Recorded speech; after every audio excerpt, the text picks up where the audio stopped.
তো দুদিন আগে আমি একটা তেল ঢালতে ঢালতে একটা ভিডিও করেছিলাম, যেটাতে বলেছিলাম যে কোনো কাজ মানে শিক্ষিত বা অশিক্ষিতর কোনো নেই, করতে করতে একটা অভ্যাসে দাঁড়িয়ে যায়। অভ্যাস মানুষের খারাপ, খুব ভালো কিছু কাজ সেটা অভ্যাস দ্বারা আমাদের চলে, সেটা ভালো।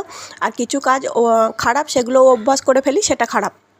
তো সেটা 2000 লোক দেখেছে, তাদের খারাপ লাগেনি। হঠাৎ করে একজন কমেন্ট করছে, তেল তো ঢালছো, এত তো অভিজ্ঞতা, এত তো অভ্যাস, তাহলে তেলটা পড়ে যাচ্ছে কেন?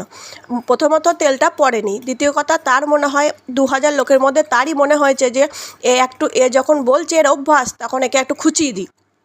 তো খুঁচানোর জন্য সে লিখেছে যে বোতলের তেল ঢালতে গিয়ে তেল পড়ছে, এতদিনের অভ্যাস, কী এমন অভ্যাস। তো কমেন্ট আমি লিখে দেবো, দিয়ে দেবো, তোমরা দেখো। তো কিছু মানুষ আছে, মানুষের ভালো দেখতে পারে না। তুমি কিছু করছো, সে করতে পারছে না, তার গা জ্বালা ধরছে। তুমি এগিয়ে যাচ্ছ, সে এগিয়ে যেতে পারছে না, তার এক গা জ্বালা ধরছে। আমি ভিডিও করছি, সে করতে পারছে না, সে গা জ্বালা ধরছে।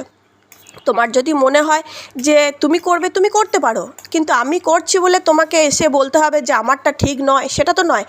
ধরো আমার তেল পড়েছে, আমি বলছি পড়েনি, ধরো পড়েছে, আমি তো কোনো কম্পিটিশনে নামিনি বা পরীক্ষায় বসিনি যে আমাকে মানে একদম পাই টু পাই হতে হবে।